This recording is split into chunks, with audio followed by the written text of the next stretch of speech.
በስመ አብ ወወልድ ወመንፈስ ቅዱስ አሐዱ አምላክ አሜን። የልዑል እግዚአብሔር ቤተሰቦች የእናታችን የእመቤታችን የቅድስተ ቅዱሳን የድንግል ማርያም የአስራት ልጆች የቅዱሳን ወዳጆች እንደምን ቆያችሁ? እንደምን አረፈዳችሁ? እንደምን ዋላችሁ?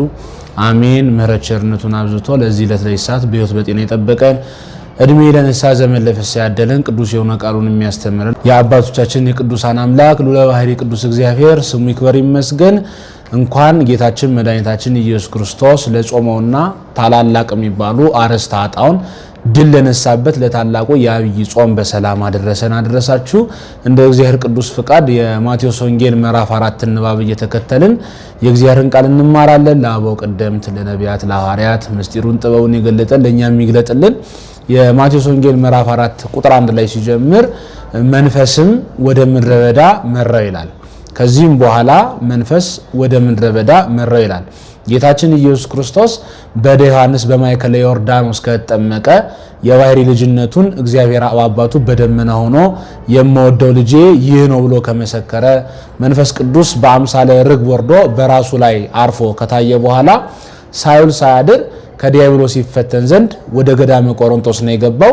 ለዚህ ነው ወንጌላዊው ከዚህም በኋላ ማለት ከተጠመቀ በኋላ የባሕርይ ልጅነቱን ካስመሰከረ በኋላ ዮርዳኖስን ብርሂት ማዕፀን አድርጎ ከሰጠን በኋላ ጥምቀትን ባርኮ ከሰጠን በኋላ የዕዳ ደብዳቤያችንን እንደ ሰውነቱ ረግጦ እንደ መለኮትነቱ አቅልጦ በባሕረ ዮርዳኖስ ከደመሰሰልን በኋላ ከዚህ በኋላ መንፈስ ወደ ምድረ በዳ መራው ይላል። መንፈስ የሚለው የመጀመሪያው የገዛ ፈቃዱ ነው። የጌታችን የኢየሱስ ክርስቶስ ፈቃዱ መንፈስ ይባላል። መንፈስ የሚለው ቃል የሚውለው ረቂቃን ለሆኑ ጉዳዮች ነው። እግዚአብሔር መንፈስ ይባላል። አንድ መልአክ መንፈስ ይባላል። በብዛት መላእክት ሲጠሩ በቅዱሳት መጻሕፍት መናፍስት ተብለው ይጠራሉ። ሐሳብም ስለ ርቀቱ መንፈስ ተብሎ ይጠራል። እንዲሁም ደግሞ ነፍሳችን የገዛ ነፍሳችን መንፈስ ተብላ ትጠራለች ስለ ርቀቷ ነው። ስለዚህ መንፈስ ወደ ምድረ በዳ መራው ማለት የጌታችን የኢየሱስ ክርስቶስ ፈቃዱ ወደ ምድረ በዳ መራው ከዲያብሎስ እንዲፈተን እነዚያን ድል ነስቶ ለኛ ድል የማድረግን ኃይል ያጎናጽፈን ዘንድ የገዛ ፈቃዱ መራው የሚል ትርጉም ይኖረዋል። ሁለተኛው መንፈስ የሚባለው እግዚአብሔር ነው። እግዚአብሔር መንፈስ ነው፣ የሚሰግዱለትም በእውነትና በመንፈስ ሊሰግዱለት ያስፈልጋቸዋል ይላል የዮሐንስ ወንጌል ምዕራፍ 4 ቁጥር 24 ላይ። ስለዚህ እግዚአብሔር መንፈስ ከሆነ ጌታችን መድኃኒታችን ኢየሱስ ክርስቶስም ደግሞ እግዚአብሔር እንደመሆኑ መንፈስ ነውና እግዚአብሔርነቱ ወደ ምድረ በዳ መራው ይሆናል። ሶስተኛው መንፈስ የሚባለው ራሱ በቁሙ እግዚአብሔር አምላካችን የአብ የወልድ የባሕርይ ሕይወታቸው እስትንፋሳቸው መንፈስ ቅዱስም መንፈስ ይባላል። ስለዚህ እግዚአብሔር መንፈስ ቅዱስ መራው የሚል ትርጉም ይኖራል። ይሄ ግን ማለት ትርጉሙ እግዚአብሔር መንፈስ ቅዱስ መሪ፣ አምላካችን ኢየሱስ ክርስቶስ ተመሪ ሆነው አንዱ አንዱን የሚመራ አይደለም። በሥላሴ ዘንድ በባሕርያቸው በእውቀታቸው በሐሳብ በፈቃዳቸው በዚህ ሁሉ ተከፍሎ ተፈልጦ መለየት የለበትም። ስለዚህ የባሕርይ አንድነታቸውን ለመግለጽ የፈቃዳቸውን አንድነት ለመግለጽ መንፈስ ወደ ምድረ በዳ መራው አለ። እግዚአብሔር መንፈስ ቅዱስ ሰማዕታትን አነሳስቶ ወደ ደም፣ ጻድቃን አነሳስቶ ወደ ገዳም፣ በዓለም ውስጥ የሚኖሩ ሰባ ዓለም በጎ ክርስቲያኖችን ደግሞ አነሳስቶ ወደ በጎ ምግባር ወደ በጎ ትሩፋት የሚመራቸው ነው። እንዲህ ባለ መልኩ ጌታችንን መራው ለማለት ተፈልጎ ሳይሆን እግዚአብሔር መንፈስ ቅዱስና አምላካችን ኢየሱስ ክርስቶስ በባሕርይ አንድ ስለሆኑ በጌትነት አንድ ስለሆኑ የፈቃድ አንድነታቸውን ለመግለጽ መንፈስ ወደ ምድረ በዳ መራው ይላል። ስለዚህ የኛ የገዛ ፈቃዳችን ማለት መንፈሳችን ወዴት ነው ዛሬ እየመራን ያለው? ወደ ስድብ ነው ወይስ ወደ ምስጋና ነው? ወደ ጭፈራ ነው ወደ ዝማሬ ነው? ወደ ስንፍና ነው እየመራን ያለው ወይስ በጸሎት ወደ መትጋት ነው?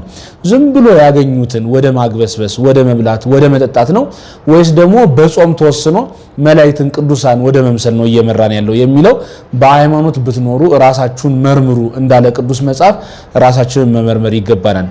ከዚህ በኋላ 40 ቀንና 40 ሌሊት ጦመ፣ ከጦመም በኋላ ተራበ ይላል። 40 ቀን 40 ሌሊት የጦመበት ምክንያት አዳም አባታችን ልጅነትን ያገኘው ከተፈጠረ በ40 ቀኑ ስለሆነ ለአዳም እንደካሰለት ማለት በጾሙ ለአዳም ሊክስለት ሰው ሆኖ መገለጡን ለማጠየቅ። ይህም ብቻ አይደለም፣ የእያንዳንዱ ሰው ተስዕሎተ መልኩ ማለት የመልኩ ስዕል በእናቱ ማህፀን ተፈጽሞ የሚያልቀው በ40 ቀን ስለሆነ ተስዕሎተ መልኩ በእናቱ ማህፀን በ40 ቀን ውስጥ ለሚፈጸምለት ሰው ሁሉ ልክስ መጣው ለማለት 40 ቀንና 40 ሌሊት ጦሟል። ደግሞም በሌላ ምክንያት ነቢያት አባቶቹ ነቢያት እነ ቅዱስ ሙሴ እነ ሕዝቅኤል የጾሙት 40 ነው። ስለዚህ ዝቅ ብሎ 30 ይጾም ኖሮ አይ ይህስ የነቢያትን ትንቢት ልፈጽም መጣው ይላል። እርሱ ግን እንደ ነቢያት 40 ቀን 40 ሌሊት አልጦመም፣ ስርዓት አፋልሷል ብለው ለዚህ ምክንያት እንዳያቀርቡበት ጌታችን ኢየሱስ ክርስቶስ 40 ቀን 40 ሌሊት ጾሟል። ይህ ብቻ አይደለም እንግዲህ ኤልያስ 40 ቀን ጾሞ ዮርዳኖስን ተሻግሮ ወደ ሰማይ ወደ ብሔረ ሕያዋን ሄዷል። ሙሴም 40 ቀን በጾም በጸሎት ተወስኖ እግዚአብሔርን ተቀብሏል። ስለዚህ እናንተም 40 ቀን ብትጾሙ ለልልና ለክብር ለገነት ለመንግስተ ሰማያት ትበቃላችሁ። 40 ቀን ጾማችሁ ገነት ትገባላችሁ ለማለት 40 ቀን ጾሟል።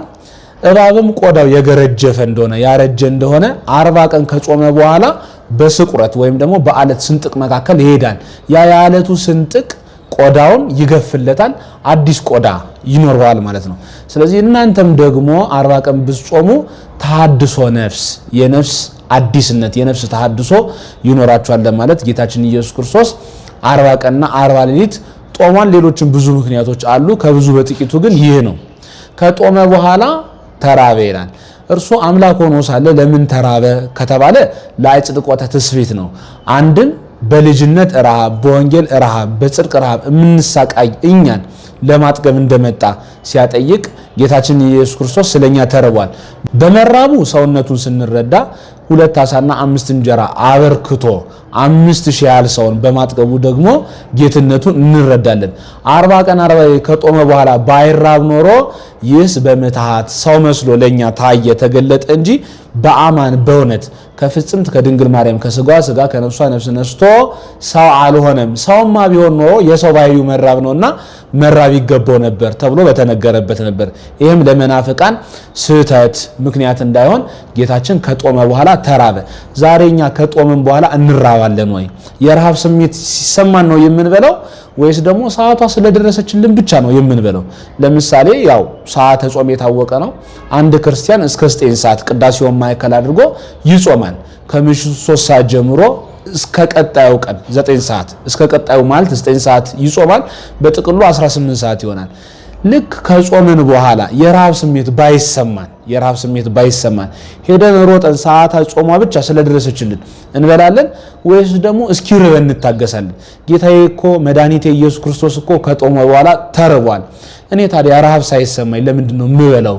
የነዳያኑ የወንድሞቼ የነዳያን የእህቶቼ ረሃባቸው ሳይሰማኝ ሰውነቴን ሳይፈታተነኝ ለምንድን ነው ሳያስፈልገኝ መብል የምበለው ብለን ራሳችንን ጠይቀን እናውቅ ይሆን? ይሄ ለኛ ትምህርት ነው። ከጦመ በኋላ ተራበ፣ ፈታኝ ቀረበና ፈተነው። በጾም ሰዓት እንግዲህ ፈታኝ እንዳለ የታወቀ ነው። ዛሬም እኛ በጾም በጸሎት ወቅት ብንፈተን አይግረመን። ለጸሎታችን ለጾማችን አብነት የሚሆን ፈጣሪያችን መድኃኒታችን ኢየሱስ ክርስቶስ የተፈተነ እኛም ማንፈተንበት ምንም ምክንያት የለም። ከመምህሩ የሚበልጥ ደቀ መዝሙር የለም፣ ከጌታው የሚበልጥ ሎሌ የለም። ጌታችን መምህራችን ኢየሱስ ክርስቶስ አምላካችን ከተፈተነ እኛ ሎሌዎቹ እኛ ደቀ መዛሙርቱ ማንፈተንበት ምንም ምክንያት የለም። ጌታችን ከተጠመቀ በኋላ ወደ ፈተና መግባቱ የተጠመቅን ሁላችንም የሱ ስለሆንን የዲያብሎስ ምርኮ ስላልሆንን ከዲያብሎስ መፈተናችን የማይቀር ጉዳይ መሆኑን ለማሳየት ጌታችን ኢየሱስ ክርስቶስ ከተጠመቀ በኋላ ወደ ፈተና ገብቷል። የመጀመሪያ ፈተና እንዲህ ሲል አቀረበለት። ድንጋዮችን አቀረበና አንተ የእግዚአብሔር ልጅ ከሆንክ እነዚህን ድንጋዮች ዳቦ እንዲሆኑ በል ወይም እዘዝ አለው። ምክንያቱም እግዚአብሔር አብ በደመና ሆኖ የምወደው ልጅ ይህ ነው ስላለ እውነትም የእግዚአብሔር አብ የባህሪ ልጁ ነው እንዴ ብሎ ተጠራጥሮ ሊፈትነው ፈልጎ የእግዚአብሔር ልጅ ከሆንክ አለው እነዚህን ድንጋዮች ዳቦ እንዲሆኑ እዘዝ አለው። ዛሬ እኛ አንተ ክርስቲያን ኮንክ፣ አንተ አዋቂ ኮንክ፣ አንተ ዲያቆን ኮንክ፣ አንተ ካህን ኮንክ፣ አንተ እውነተኛ ክርስቲያን ኮንክ እንዲህ አድርግ ስንባል ማድረግ እንኳን ብንችል ያን ነገር በቃል እግዚአብሔር ነው እንጂ መመለስ ያለብን አይ እኔማ ማንነቴን አላወቃችሁም ብለን ወደ ሌላ ፈተና ራሳችንን መጨመር የለብንም። ጌታችን ይህንን ያስተማረን እግዚአብሔር ልጅ ኮንክ እነዚህን ድንጋዮች ዳቦ እንዲሆኑ እዘዝ ሲለው ሰው ከእግዚአብሔር አፍ በሚወጣ ቃል ሁሉ እንጂ በእንጀራ ብቻ አይኖርም ብሎ ጌታችን በቃል እግዚአብሔር ድል ነስቶታል። እውነት ነው። ሰው ስጋም ነው ነፍስም ነው። የስጋና የነፍስ ተዋህዶ ነው። ነፍስ እንደመሆኑ መጠን በቃል እግዚአብሔር፣ ስጋ እንደመሆኑ መጠን ደግሞ ለቁመተ ስጋው ለጊዜውም ቢሆን ስጋውን ከነፍሱ አዋሃዳ የምታቆየው ምግብ አለች። ያችን ይለምናል። እንግዲህ በአባታችን ሆይ ጸሎታችን ላይ እግዚአብሔርን ስለምን የዕለት እንጀራችንን ስጠን ዛሬ እንላለን። የዕለት እንጀራ የተባለው አንደኛ ንስሐ ነው። ሰው ዕለት ተዕለት ከበደል ስለማይነጻ በገቢር በመስራት ወይም በነቢብ ባይበድል እንኳን በሐልዮ ይበድላልና ተነሳይነት ጸጸት ወደ እግዚአብሔር መመለስ ያስፈልጋል። ስለዚህ የዕለት እንጀራ የተባለ ንስሐ ነው። ሁለተኛ የዕለት እንጀራ የተባለ ትምህርት ነው፣ ቃል እግዚአብሔር ነው። ይሄው አሁን ራሱ ጌታችን ሰው ከእግዚአብሔር አፍ በሚወጣ ቃል ማለት በቃል እግዚአብሔር በትምህርት በወንጌል ጭምር እንጂ በእንጀራ ብቻ አይኖርም። ሶስተኛ ደግሞ የዕለት እንጀራ የተባለ ስጋው ደሙ ነው። ቅድስት ቤተክርስቲያን ዕለት ተዕለት አንድ ጊዜ በዕለት ዓርብ የተሰዋውን የተፈተተውን የፈሰሰውን የክርስቶስ ቅዱስ ስጋውና ክቡር ደሙን ለምእመናን ታድላለች። ስለዚህ ዕለት ተዕለት በቤተ ክርስቲያን የሚሰናዳ ታላቁ ማዕድ የክርስቶስ ቅዱስ ስጋና ክቡር ደሙ ነውና የዕለት እንጀራ ማለት ስጋው ደምህን ስጠን ማለት ነው። ስጋው ደሙንማ ሰጥቶናል ቢሉ ለዚያ የበቃን የተገባን አድርገን ስንል የዕለት እንጀራችን እንለምናለን። አራተኛ የዕለት እንጀራ የተባለው አስበ ጸሎት ነው። የጸሎት ዋጋ ጸልየን ጾመን መልካም ሰርተን እንዲሁ ያለ ዋጋ እንዳንቀር እባክህን እንደ ቸርነት እኛ ላንተ እንደሚገባ ባንጸልይም ላንተ እንዲገባ ላንተ እንዲመች አድርገን ባንጾምም አስበጾማችንን አስበጸሎታችንን ግን የጸሎታችንን የጾማችንን ዋጋ አትንሳን ብለን የእግዚአብሔርን ቸርነት ደጅ እንጠናለን። አምስተኛው የዕለት እንጀራ ሲባል ዕለት ተዕለት ለቁመተ ስጋ የሚያስፈልገን ምግበ ስጋ ነው። ስለዚህ ሰው ከእግዚአብሔር አፍ በሚወጣ ቃል ሁሉ እንጂ በእንጀራ ብቻ አይኖርም ማለት ሰው በእንጀራ እንደሚኖር የታወቀ ነው። በሕይወተ ስጋ በአጸደ ስጋ ሳለ ይሄ ግድ ነው።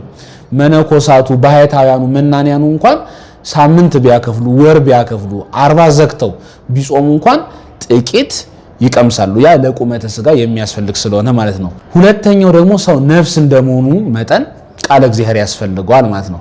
ስለዚህ ሰው ከእግዚአብሔር አፍ በሚወጣ ቃል እንጂ በእንጀራ ብቻ አይኖርም ብሎ ጌታችን የዲያብሎስን ፈተና በቃል እግዚአብሔር እንጂ የእግዚአብሔር ልጅነቱን በሚያስመሰክር መልኩ እኔ ማን እንደሆንኩ ለካ አላወከኝም በሚል ድንጋዮቹን ዳቦ አላደረገም። ይህ የስስት ፈተና ነው። ስስትን በትዕግስት ድል መንሳት። ዛሬም እኛ በጾም ወቅት ስስት ሊገጥመን ይችላል። ልክ በምግብ ቤት ስናልፍ ጥሩ የሆነ የዶሮ ሽታ ጥሩ የሆነ የአሳ ሽታ ሊሸተን ይችላል። ያንን ግን በትዕግስት ከዚያ ገለል በማለት ዞር በማለት በመታገስ ልንጾምና ድል ልናደርገው ያስፈልጋል ማለት ነው። ሁለተኛ የፈተነው ወደ ቤተ መቅደስ ጫፍ አውጥቶ የእግዚአብሔር ልጅ ከሆንክ አሁንም እቺ የእግዚአብሔር ልጅ ከሆንክ የምትለው አልቀረችም። ዋላን በመስቀል በገራ የተሰቀለው ወንበዴ ታስታውሱ እንደሆነ አንተ የእግዚአብሔር ልጅ ከሆንክ ራስንም አድን እኛንም አድን ብሎ ነበር የፈተነው። አሁን ዲያብሎስ በቀጥታ ነው የሚፈትነው። ያን ጊዜ ግን በግራ በተሰቀለው ወንበዴ አድሮ ነው የፈተነው እና የእግዚአብሔር ልጅ ከሆንክ ራስን ከዚህ ከቤተ መቅደስ ጫፍ ላይ ወርውር፣ እግርህ ከቶ እንዳትሰናከል መላእክቱን ስላንተ ያዝልሃል ተብሎ ተጽፏል ብሎ ከመዝሙረ ዳዊት ጠቅሶ ነው የፈተነው። አባቶቻችን ሲናገሩ እንግዲህ ዲያብሎስ ወይም ሰይጣን ከፍጥረታት ድንግል ማርያምን ከጸሎታት ዳዊትን ይጠላል። አምላካችን ኢየሱስ ክርስቶስም ከጸሎታት ዳዊትን ይወዳል፣ አቡነ ዘበሰማያትን ይወዳል። እመቤታችን ደግሞ ውዳሴዋን ቅዳሴዋን ቢደግሙላት ደስ ይላታል እና ከዳዊት ጠቅሶ ዳዊት ቢደገም ፈርጥጦ የሚሸሽ ሰይጣን አባቶቻችን ሁሉ ዳዊት እየደገሙ ነው። ዲያብሎስን እና አቡነ ገብረ መንፈስ ቅዱስ እና አቡነ ተክለ ሃይማኖት እና ዳዊትን ያልደገመ ቅዱስ አባት የለም እና በዳዊት ነው ዲያብሎስ ድል የሚነሳው። ድል በሚነሳበት በመዝሙረ ዳዊት ለፈተና ሲሆን ለጌታችን የእግዚአብሔር ልጅ ከሆንክ እግርህ ከቶ በድንጋይ አትሰናከልም፣ ስለዚህም መላእክቱን ስላንተ ያዝልሃል ተብሎ ተጽፏል ብሎ ከዳዊት ጠቅሶ ቢፈትነው ተብሎ ተጽፏል ብሎ ለቀረበለት ጥያቄ እግዚአብሔር አምላክህን ደግሞ አትፈታተነው ተብሎ ተጽፏል በሚል ከቅዱሳት መጻሕፍት በቃለ እግዚአብሔር ድል ነሶታል። ዛሬም እኛ ከመናፍቃን ፈተና ቢገጥመን በቃለ እግዚአብሔር ብንፈተን ከቃለ እግዚአብሔር እንዲህ ደግሞ ተብሎ ተጽፏል ብለን እርቅ እንፈልገለታለን እንጂ በሌላ ነገር ድል የምናደርግበት ምንም መሳሪያ የለንም። ዲያብሎስ ድል የሚነሳው የዓለም ፈተና ድል የሚነሳው ፍቃደ ስጋችንን እንኳን የገዛ ራሳችንን ድል የምናደርገው ቃለ እግዚአብሔርን መሳሪያ አድርገን ትጥቅ አድርገን ነው። ስለዚህ ይህንን ፈተና ፈተነው። ይህ ፈተና ትዕቢት ይባላል። ትዕቢት ማለት ከኔ በላይ ሰው ለሐሳር ነው ብለው ሰውን ከመጤፍ የማይቆጥር ሰው አለ። እንደው ከጤፍ እንኳን የማይቆጥር ሰው አለ። ለዚህ ነው መፍቀሬ ጥበብ ሰሎሞን በምሳሌ ምዕራፍ 6 ቁጥር 16 ላይ ሲናገር እግዚአብሔር 6 ነገሮችን ይጠላል፣ ሰባተኛይቱንም ነፍሱ አጥብቃ ትጸየፋለች ይልና አንደኛ እግዚአብሔር የሚጠላው ትዕቢተኛ አይን ይላል። ትዕቢተኛ አይን ውሳጣዊ አይን ነው፣ ሰውን የሚንቅ የምንንቀው ሰው ካለ ዝቅ አድርገን የምንመለከተው በምንም ሊሆን ይችላል በድካሙ ምክንያት በበሽታው ምክንያት ወይም በድህነቱ ምክንያት በአንዳች ሰበብ ፈልገን የምንንቀው ካለ የምንንቀው እግዚአብሔር አምላካችን ራሱን መሆኑን ማወቅ መቻል አለብን ምክንያቱም ለምሳሌ አንድ ህፃን መናቅ ወይም ማቃለል አናጺውን ማቃለል ነው አንድ ስዕልን መናቅ ሰዓሊውን መናቅ ማቃለል ነው ድርሰትን መናቅ ደራሲውን መናቅ ነው እንዲሁ ሁሉ ፍጥረትን መናቅ ራሱ ፈጣሪ እግዚአብሔር መናቅ ስለሆነ ልንጠነቀቅ ያስፈልገናል እና በትዕቢት ነው የፈተነው ትዕቢት ከኔ በላይ ሰው ለሐሳር የለም የፈለኩትን ነገር ባድርግ የፈለኩት ፈተና ውስጥ ራሴን በከት እግዚአብሔር እንግዲህ መላእክቱን አዞ ያድነኛል ይታደገኛል ማለት ይሄ ትዕቢት ነው ለምሳሌ ባቡር በሚያልፍበት የባቡር ሀዲር ላይ እግዚአብሔር እኮ አምላኬ ነው ምን አለበት ምን ችግር አለው ብዬ እኔ ራሴን ወደዛ በከት ከሞት መተርፍ አይደለም ይሄ እግዚአብሔር መፈታተን ስለሆነ ማለት ነው ራሴን መጠበቅ በሚችልበት መልኩ ራሴን መጠበቅ አለብኝ ከኔ አቅም በላይ ሆነው ግን እግዚአብሔር ስለዛ እንደሚያቅ ሙሉ እምነቴን እግዚአብሔር ላይ ማድረግ ይተበቅብኛል እንጂ እግዚአብሔር ያድነኛል በሚል ራስን ወደ ፈተና መክተት አያስፈልግምና ራስን ወውር ሲለው ጌታችን በትህትና እግዚአብሔር አምላክን ደግሞ አትፈታተነው ተብሎ ተጽፏል ብሎ በዚህ ድል አድርጎታል ጌታችን ከዛ ላይ ራሱን ወርውሮ ምንም እንዳይሆን መሆን ይችል ነበር ወይም ጉዳት ሳይደርስበት መገኘት ይችል ነበር እንደዚያ ግን አይደለም በመጽሐፍ የጠየቀውን በመጽሐፍ አሁንም ድል አድርጎታል ይሄ ትዕቢት ይባላል እንግዲህ ትዕቢትን ድል መንሳት የሚቻለው በትህትና ነውና ጌታችን አስቀድሞ አርአያ ሊሆነን ትዕቢትን በትህትና ድል አድርጎልናል ሶስተኛ ወደ ተራራ ወሰደው ይላል ወደ ተራራ ወስዶ ዓለም ላይ ያለውን ክብር መንግስታትን ወርቁን ሀብቱን ንብረቱን በሙሉ አሳየውና ይህ ሁሉ ለኔ ተሰጥቷል ወርቀ በተሰግድልኝ እሰጣለሁ አለው ይላል ይሄ ፍቅረ ነዋይ ይባላል ገንዘብን የመውደድ ፈተና ገንዘብ በራሱ ኃጢአት አይደለም ሰው ሀብት ንብረት ቢያፈራ ገንዘብ ቢኖረው ችግር የለበትም ግን ከገንዘቡ በላይ እግዚአብሔርን ከገንዘቡ በላይ ሰውን ወንድሙን እህቱን መውደድ መቻል አለበት ገንዘብ ቢያውቁበት እንደ አብርሃም እንደ ኢዮብ ያጸድቃል ካላወቁበት ግን ለኩነኔ የሚያበቃ ነው በገንዘብ ምክንያት የሚመጣ ኃጢአት ስላለ ገንዘብን በመውደድ ምክንያት ወንድምን መግደል ስለሚመጣ ማለት ነው ጌታችን ደግሞ እግዚአብሔር አምላክህን ብቻ አምልክ ለእርሱም ስገድ ተብሎ ተጽፏል ብሎ ድል አድርጎታል ፍቅረ ነዋይን በጸልያ ነዋይ ገንዘብን መውደድ ገንዘብን በመጥላት በመንኖ ጥሪት ማለት ሀብት ንብረትን በመናቅ ያ መገልገያ ነው ሰው የገንዘብ መገልገያ አይደለም ገንዘብ ለሰው መገልገያ ነው ገንዘብ ለሰው ባሪያ እንጂ ሰው የገንዘብ ባሪያ ለመሆኑ በሚገባ መርዳት አለብን ገንዘብ ታላቅ ኃይል አለው ለዚህ ነው ጌታችን በማቴዎስ ወንጌል ምዕራፍ 6 ላይ ለሁለት ጌቶች መገዛት አትችሉም ለእግዚአብሔርና ለገንዘብ መገዛት አትችሉም ብሎ የተናገረው አንድ እግዚአብሔርና ያለው አምላካችን ከዛ ውጪ የምንገዛለት የምናመልከው ነገር ካለ እሱ ጣዖት ይሆናል ዛሬ ሰው ዕውቀቱን ሊያመልክ ይችላል ገንዘቡን ሊያመልክ ይችላል ጉልበቱን ሊያመልክ ይችላል ባለስልጣን ዘመድ ካለው እርሱን ሊያመልክ ይችላል ያ በሙሉ ጣዖት ነው ጣዖት የግዴታ የተቀረጸ ምስል መሆን የለበትም ስለዚህ ፍቅረ ነዋይን በጸልያ ነዋይ ገንዘብን በመጥላት ድል አድርጎታል እነዚህም በሙሉ ፈተናዎች አምላካችን ኢየሱስ ክርስቶስ አስቀድሞ አዳም የተፈተነባቸው ናቸው ስስት ትዕቢትና ፍቅረ ነዋይ ስስት የሚባለው በመብል ነው የተፈተነው አዳም ከዚህ ጸበለስ ብሉ በሚል ነው ለአዳም ለዮሐንም ጥያቄ ፈተና የቀረበላቸው እነርሱ ግን ድል ተነስተው በዚህ ያንን በመጎምጀት በልተዋል በዚህ ደግሞ ከገነት ተባረዋል ስለዚህ በመብል የመጣብንን ፈተና እዳፍዳ በጾም ያርቅልን ዘንድ አምላካችን ኢየሱስ ክርስቶስ ስለኛ ሲል እኛን ለማዳን ጾሟል ማለት ነው ስለዚህ አዳም በስስት ተፈትኖ ድል ቢነሳ ጌታችን በስስት ተፈትኖ እነዚህ ድንጋዮች ዳቦ እንዲሆኑ እዘዝ ተብሎ ሰው ከእግዚአብሔር አፍ በሚወጣ ቃል ሁሉ እንጂ በእንጀራ ብቻ አይኖርም በሚል ድል ነስቶታል አዳምና ሔዋን ይሄ ፈተና ከዲያብሎስ ሲቀርብላቸው እንዲህ ብለው ድል መንሳት ይችሉ ነበር እኛ በእግዚአብሔር ቸርነት እግዚአብሔር በሚሰጠን ጸጋ ተርላ እንጂ በዚህ በጸበለስ የምንድን አይደለንም ከዚህ የተሻለ ማይረግም የለም ብለው ድል መንሳት ይችሉ ነበር በዚህ ግን ድል ተነስቷል ሁለተኛው ፈተና ትዕቢት ነው ትዕቢት ማለት የሌለንን ነገር እንዳለን መሆን ሳናውቅ አዋቆች ነን ኃያል ሳንሆን ኃያላን ነን እንዲህ ያለ ነገር የሌለንን ነገር መሻት መመኘት እሱ ትዕቢት ይባላል ስለዚህ የሌላቸውን ነገር የሌላቸውን አምላክነት ቢመኙ እንኳን አምላክነት ሰውነትም ቀረና ወደዚህ ምድር መጡ ለዚህ ነው ልበ አምላክ ቁርዳይት በመዝሙር ላይ ሰብሰን ዘክቡር ውእቱ እያይመረ ኮነ ከመ እንስሳ ዘአልቦሙ ልብ ወተመሰሎሙ ሰው ክቡር ሆኖ ሳለ አላወቅም እንደሚጠፉ እንስሳ ልብ እንደሌላቸው መሰለ ያለው። ስለዚህ የሰውነት ክብሩም ቀረና ወደዚህ ምድረ ፋይድ ለእንስሳት ለአራዊት ለመኖሪያቸው ወደ ተፈጠረች ዓለም መጥቷል ማለት ነው። ሶስተኛው ፍቅረ ንዋይ ነው። ፍቅረ ንዋይ ወይም ገንዘብ መውደድ የሚባለው አዳምና ሔዋን ቀድሞም ተፈትነውበታል። ፍቅረ ንዋይ ገንዘብ መውደድ ነው። እግዚአብሔር ቀድሞም ሀብት ንብረት ሳያሳጣቸው እሱ በባህሪው ፈጥሮ የሚገዛቸውን ሁሉ በጸጋ እንዲገዟቸው አራዊቱን እንስሳቱን በሙሉ አስገዝቶላቸው ከእርሱ በታች የጸጋ አማልክት አድርጓቸው ያን ሁሉ ግን በባህሪ በጸጋ ሳይሆን በባህሪ ልክ እንደ እግዚአብሔር በባህሪያቸው ገንዘብ ማድረግ ፈለጉ ማለት ነው። ይሄ ፍቅረ ንዋይ ነው። ስለዚህ ይሄንን ፍቅረ ንዋይ አዳምና ሔዋን ድል ባይነሱ ዳግማዊ አዳም ኢየሱስ ክርስቶስ መጣና በጸሊያ ንዋይ ለእግዚአብሔር አምላክን ብቻ አምልክ ለእርሱም ስገር ተብሎ ተጽፏል ብሎ ይህን ሁሉ ድል አድርጎለታል ማለት ነው። በመጨረሻ ላይ ባለጋራይ ሂድ ከኋላዬ ነው ያለው። ከኋላዬ ሂድ ማለት እኔን ከሚከተሉ ከምእመናን ከወገኖቼ ከክርስቲያኖች ሂድላቸው፣ አትበረታታባቸው፣ ድል ይንሱ ብሎ ድል የማድረግን ኃይል ነው የሰጠው። በዮሐንስ ወንጌል ምዕራፍ 10 ላይ እንግዲህ እኔ መልካም የበጎች እረኛ ነኝ ብሎ ጌታችን ተናግሯል። በእስራኤል ልማድ ደግሞ እረኛ ከፊት ከፊት ይሄዳል፣ በጎች ከኋላ ከኋላ ይከተላሉ። በጎቼ ድምፄን ያውቃሉ ይከተሉኝማል ብሏል ባለቤቱ።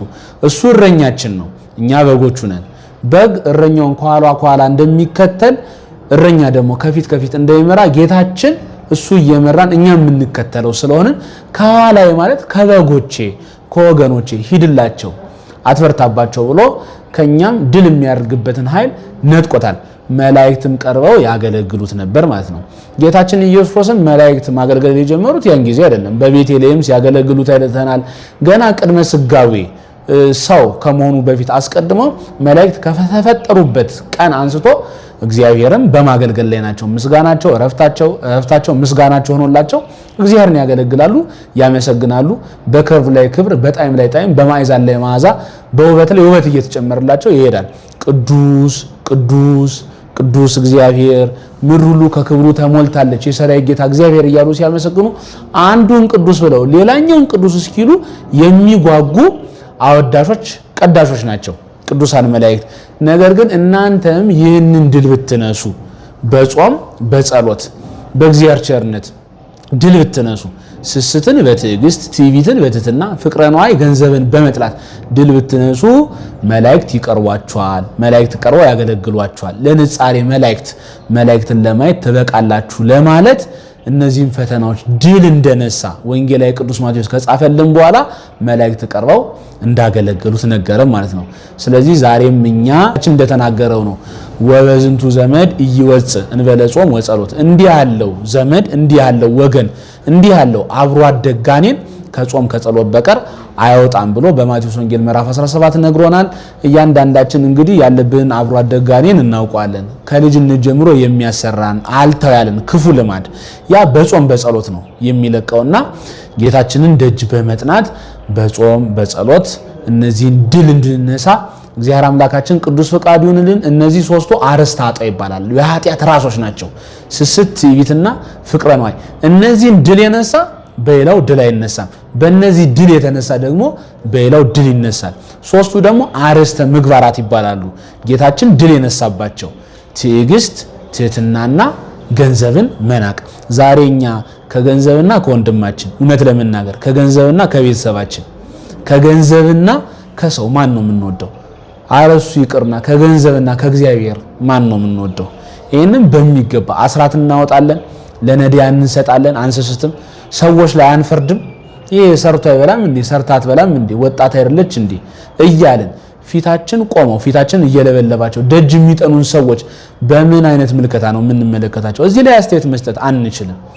ሳለን እንሰጣለን ያቀማችን ያህል፣ ከሌለም በርህራሄ እግዚአብሔር ካለበት ያድርስ ይባላል እንጂ ምክር አይሰጥም። ምክር የምንሰጠው ደግሞ ከሆነ ከገንዘቡ ጋር ብንሰጠው የሥራ ዕድል ብንፈጥርለት ብናስቀጥረው የተሻለ ፍቅር ነው። ከዚህ የተለየ ግን ሰው እርቦት ደጅ እየጠና እዚያ ሰው ላይ የቸገረው የጠማው የራቡ የታረሰ ሰው ላይ አስተያየት አይሰጥም። እግዚአብሔር ጾሙን ጾመን ፈተናዎቹን ድል ነስተን አክሊል እንድንቀዳጅ የሱ ቅዱስ ፈቃድ ይሁንልን። መልካም የዐቢይ ጾም